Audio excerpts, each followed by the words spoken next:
Well, I want to talk about type 2 diabetes today. Makes up 98% of the diabetic population.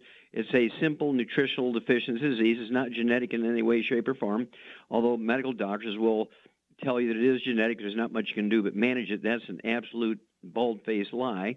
I'll give them the benefit of the doubt and assume that they're ignorant. Because if they know what I'm about to tell you, and they continue to tell you that it's a genetic disease, they should be put in jail for, yes, you got it, insurance fraud.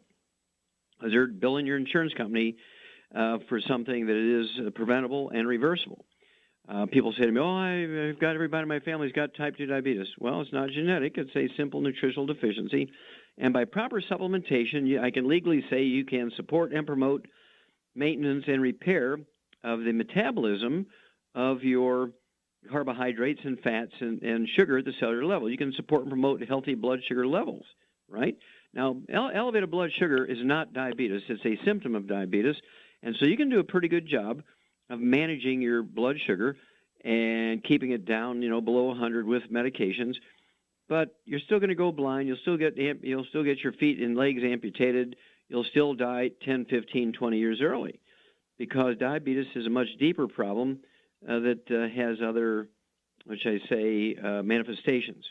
So it's a simple nutritional deficiency disease, and I never like to cherry pick nutrients because they all are sort of intermeshed like a spider web.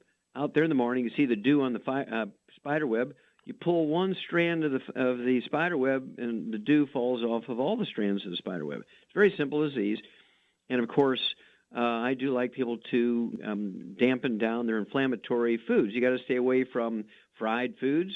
Got to stay away from processed meats with nitrates and nitrites.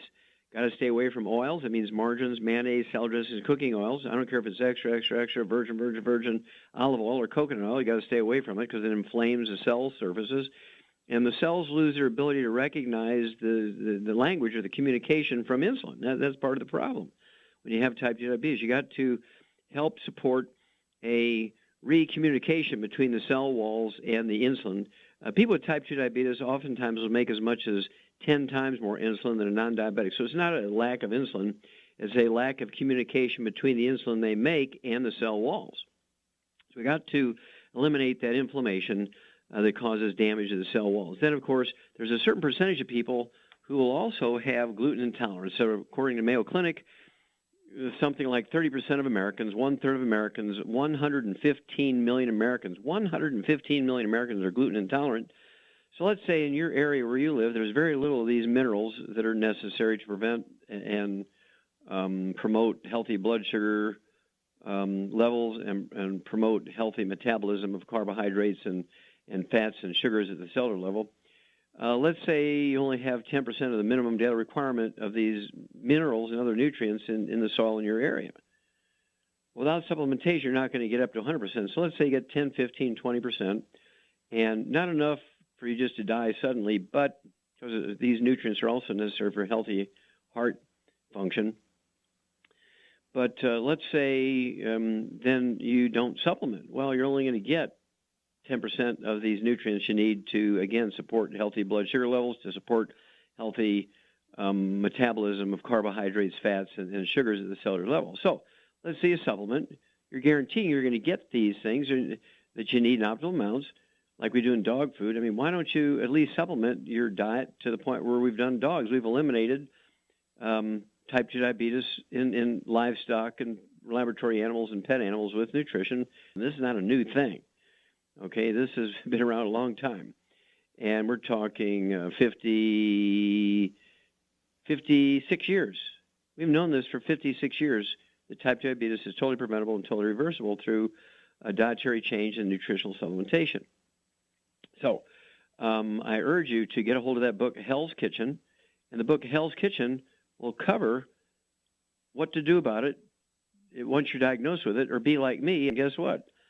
I don't have any blood sugar problems. I don't have any diabetes. I don't have obesity problems. I don't have high blood pressure problems. I don't have any problems. And I've been taking the 90 essential nutrients twice a day since I was 9 years old. Certainly not in the form as we have it now, but it was the 90 essential nutrients back in the day, 65 years ago. And if everybody in America were like me and take the 90 essential nutrients, the longevity program, if everybody were to take the 90 for Life program, the medical system would be very humble, okay, because I've done a few autopsies on medical doctors, but I haven't visited one with me being the patient. So, what can I say? I urge you, again, to contact your Youngevity associate and say, okay, I need that healthy blood sugar pack. I weigh 200 pounds, so I need 2 of those per month. I'm going to adjust my diet, like Dr. Wallach said. I will take my fasting blood sugar before I medicate myself every morning so I don't throw myself into insulin shock, because Dr. Wallach assures me that my blood sugar will drop, my A1C hemoglobin will drop and come under control, and that if I do have some complications such as lack of circulation, gangrenous toes and feet and that sort of thing, he may even be able to help me there. And so I'm going to get going here, but I need, since I weigh 185 pounds, I need to take enough of the healthy blood sugar packs for a 200-pound person. I'm going to take 2 of those per month, clean up my diet, and I'm going to monitor my fasting blood sugar every morning before I medicate myself. And I'm going to call Dr. Wallach every 2 weeks, and I'm going to tell him either a progress report or a lack of